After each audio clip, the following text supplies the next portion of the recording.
chanting together, we coordinated, we listened to the leader, and we bow together. This is all a Vinaya culture, a culture of respect and a culture of keeping a form that helps us to communicate and do things together. I believe that the Sangha of the Lord Buddha would not have lasted to this day if there was no Vinaya. Because actually the Buddha mentioned that, like, it's like you have like flowers put on a tray loosely scattered around and the wind blows them away. Whereas if you put them Sami ito parang sakachang dhammo so tapoti. I'd like to ask permission to talk on Dhamma. Venerable Mahatheras, senior monks, senior nuns, and all the Sangha and all the Upasakas, Upasikas gathered today, and Venerable Vajrapanyo Mahathera. I feel happy to hear from Venerable Somdet Mahakosananda, because when I lived in Berlin as a student, he came to visit one time in the Berlin Buddhist Vihara, and I can really relate to what Venerable Vajrapanyo was reading out, because his presence and the history of him conquering the aggression and violence through his peace and kindness was tangible. So I feel very touched by that. Thank you. And also Anumotaniya to all the Cambodia people. It's been wonderful being here. This is the second year that you have been hosting this event, and it's done very beautifully, and I feel very well as a brother to all of you in the Dhamma. So this is very, very nice to see under the Bodhi tree, and that we can all come together from various traditions and countries, and we have the same spirit, the teachings of the Lord Buddha. आचार्य के लिए है। सबसे पहले तो अनुमोदन किया जिन आचार्य ने पहले संबोधन किया, और उन्होंने ये याद किया कि जो महागोसानंद जी का जिक्र हुआ, उनकी जो शिक्षा थी उससे वो भी बहुत प्रभावित हुए। भिक्षु बनने से पहले जब वो बर्लिन में रहा करते थे, तो आचार्य महागोसानंद जो शिक्षा थी उससे उनको काफी असर पड़ा था। और दूसरा, आचार्य केवली जी ने जो कंबोडिया के उपासक उपासिका हैं, उनका अनुमोदन किया। इतना भव्य कार्यक्रम जो दूसरे साल भी आयोजित किया जा रहा है, इतनी श्रद्धा, इतनी भक्ति भाव से, इन दोनों बातों का आचार्य जी ने अपने शुरू के वक्तव्य में अनुमोदन किया। So the occasion that we come together is again the recitation of the teachings of the Buddha. And as you know, we can see that there are two major parts of the teachings of the Lord Buddha, the Dhamma and the Vinaya. And I believe that most of us do consciously get access to the Dhamma, so having heard the teachings, maybe having received them from mother and father, if you're lucky to be born in a Buddhist country, or through the books, if you're born somewhere else in this planet, these days maybe through the internet. But most of us have been inspired directly by the Dhamma, the teachings. What is less known to most of us is the Vinaya, which we are right now reciting because it is part of the Tipitaka. And Ms. Wang Mo and her team have successfully already recited the whole of the Suttanta Pitaka, all the suttas, all the discourses, already heard and already reached us. And now we come to the Vinaya, which is like the second part of the Tipitaka, and the third part, as you know, is the Abhidhamma. आगे आचार्य जी बताते हैं कि हम जो यहाँ इकट्ठा हुए हैं इस बहुत पावन पाठ करने के लिए भगवान बुद्ध की शिक्षा का, तो भगवान बुद्ध की शिक्षा से अमूमन जो हमारा परिचय है वो जो धम्म का पाठ है उससे परिचय है। अब यदि हम बहुत यदि हम किसी बौद्ध परिवार में हैं तो माता पिता के माध्यम से, और उसके अलावा ये भी संभव है कि किताबों के माध्यम से, अन्य तरीकों से हमारा भगवान बुद्ध की शिक्षा से शायद परिचय हो गया हो। लेकिन जो भगवान बुद्ध ने आचरण के नियम बनाए, जिसको विनय कहा जाता है, उससे शायद हमारा इतना परिचय नहीं है। तो ये जो संस्करण, ये जो एपिसोड अब चल रहा है चैंटिंग का, पाठ का, उसमें अब हम जो नियम हैं उनका उच्चारण कर रहे हैं। तो ये अपने आप में एक बहुत ही महत्वपूर्ण आयाम है भगवान बुद्ध की शिक्षा का, जो कि अमूमन हमारे सामने शायद इतना नहीं आता है। And I'm just thinking about whether it's actually true that I myself has come to the teachings of the Lord Buddha through the Dhamma more than through the Vinaya. Obviously, I have heard about the teachings of the Buddha, and when I was a school kid, I sometimes volunteered to write papers on Buddhism, because as a kid I was able to live in Thailand for a short time, and I always felt close to the teachings of the Buddha. But thinking about it, actually, I was also very impressed by whichever monk I have met on the occasion of going to temples as a tourist, seeing the culture of countries in Southeast Asia and in India as well, that respect religion and respect the form of a samana. आगे आचार्य जी बताते हैं कि वो भी जब बालक थे, छोटे थे, तो उनको मौका मिला थाईलैंड में कुछ समय रहने का, और तभी भी जो भगवान बुद्ध की शिक्षा है उससे उनका कुछ परिचय तो हुआ। कुछ बचपन में उन्होंने उस पे एक छोटा सा पाठ भी लिखा था। लेकिन वो कहते हैं कि जब मैं वहाँ रह रहा था तो मैंने ये देखा कि मुझ पे बहुत प्रभाव पड़ा इस बात का कि किस तरीके से जो श्रमण है वहाँ के, वो अपने आप को, उनका जो आचरण था वो किस तरह से जी रहे थे, और उसके इर्द गिर्द उपासक उपासिकाओं का जो उनसे संबंध था। तो वो जो आयाम था उससे आचार्य जी का परिचय काफी जल्दी ही बचपन में हुआ। And I believe the experience of monks, for example, from Cambodia, living in the United States now, is also very much that people who see them as monks, as samanas, relate to them very different than to any other normal practitioner.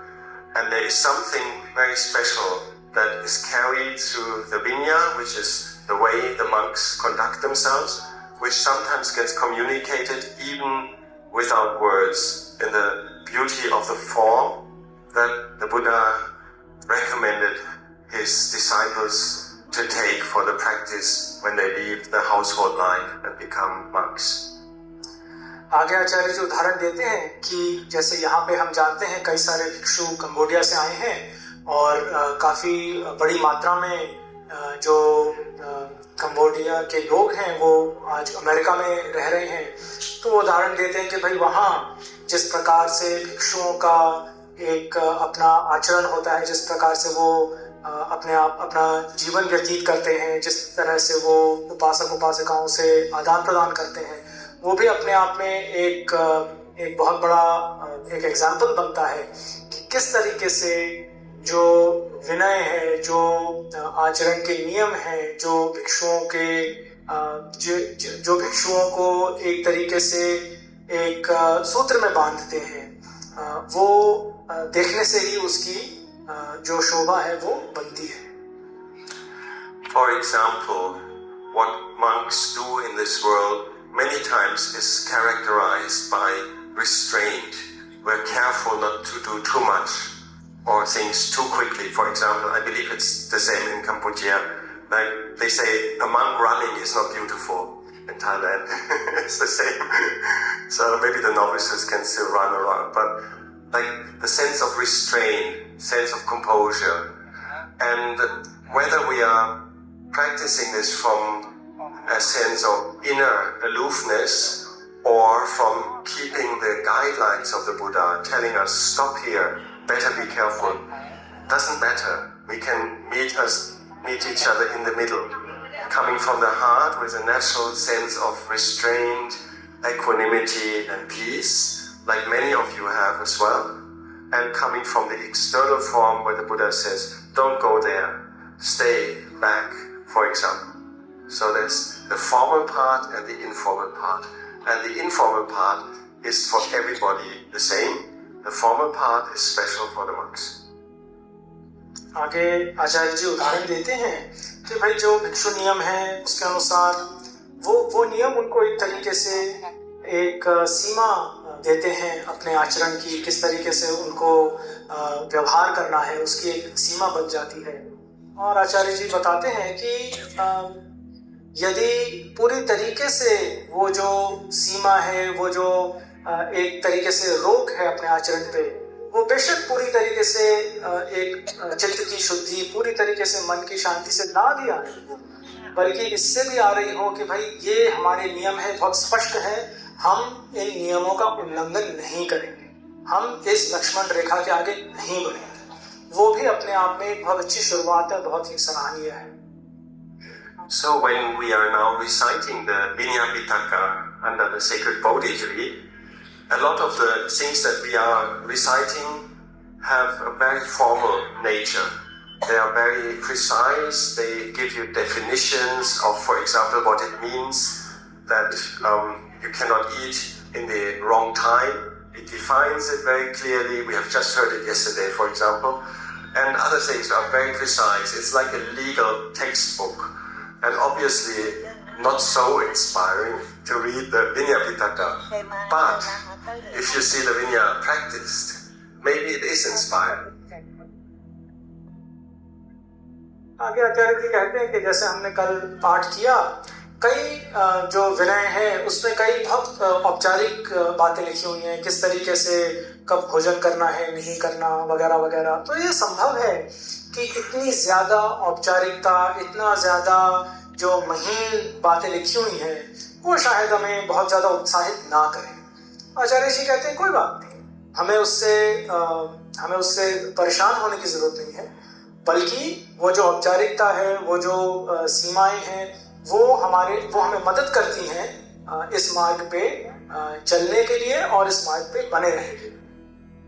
What I would say is that for everybody, whether monks, nuns, samaneras, mechis, and anybody who practice in the formal way, or all of you who practice as individual people in a group or together with your families in lay life, what is important is that we build up a culture of respect and a culture of not just doing what we want, but we do what is correct.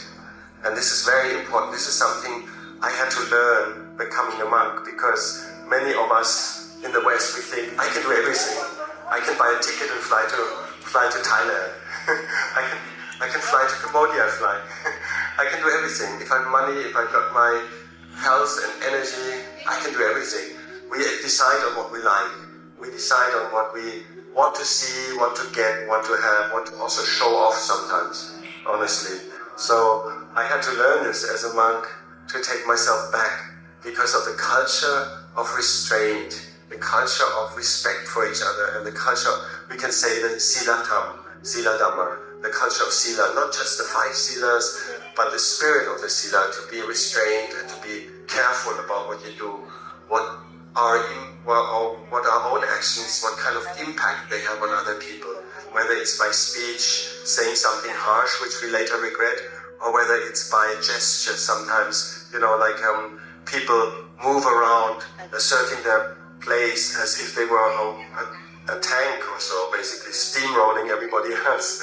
And actually, we can learn how to stop this and be more gracious and more refined in our conduct. And this is one of the virtues that not only for the monks create a culture, but also for all of us as Buddhist upasakas and upasikas.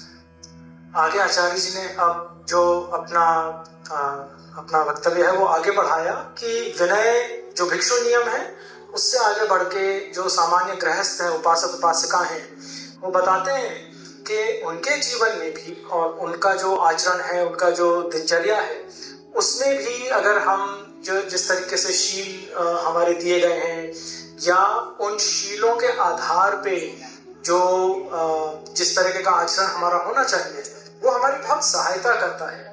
कैसे सहायता करता है? उन्होंने अपना खुद का उदाहरण दिया कि भाई जब मैं गृहस्थ था तो मुझे लगता था मैं जो मर्जी कर सकता हूँ, मेरे मन में जिस तरह की इच्छा उठती है, जिस तरह की चाह उठती है, मैं उसके अनुसार काम कर सकता हूँ। तो आचार्य जी बताते हैं कि जो विनय है, या उससे आगे बढ़ के जो भगवान बुद्ध ने जिस तरह से शीलों का हमें एक जाल दिया है अपने आप को बचाने के लिए, वो हमें मदद करता है कि मन में जिस तरह की वृत्तियां उठती हैं, जिस प्रकार की इच्छाएं उठती हैं, जिस प्रकार की चाह उठती है, हम हमेशा उसके अनुसार काम ना करें, हम उसके पीछे ना जाएं, बल्कि अपने आप को इस डोर में बांध के रखें, ताकि हमारा आचरण धम्म अनुसार हो और केवल अपने मन में जो भाव उठ रहे हैं, जो हमें अच्छा लगता है, नहीं अच्छा लगता, उसके अनुसार ना हो। So I find it very, very inspiring to see also the dignity of all of you in the way you relate to the things and people that are meaningful to you with respect and the form, not just casual, but also, for example, when we do the chanting together, we coordinate it, we listen to the leader, and we bow together.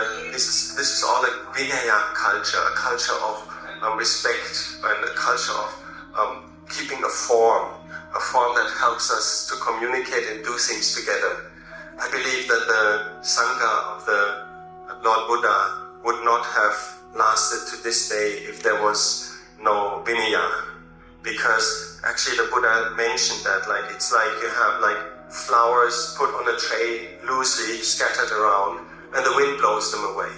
Whereas if you put them all in a little arrangement with a string, then they stay together, and then this flower garland will stay a long time. Similarly, when asked by Venerable Sariputta why the dispensation of the former Buddha, some of them lasted long and some of it lasted not long, he gave this simile and said, like, the Vinaya is like the string that ties the people together and gives us guidelines, sikkhapadam, training rules, a culture of improving oneself through the very, very clear guidelines. So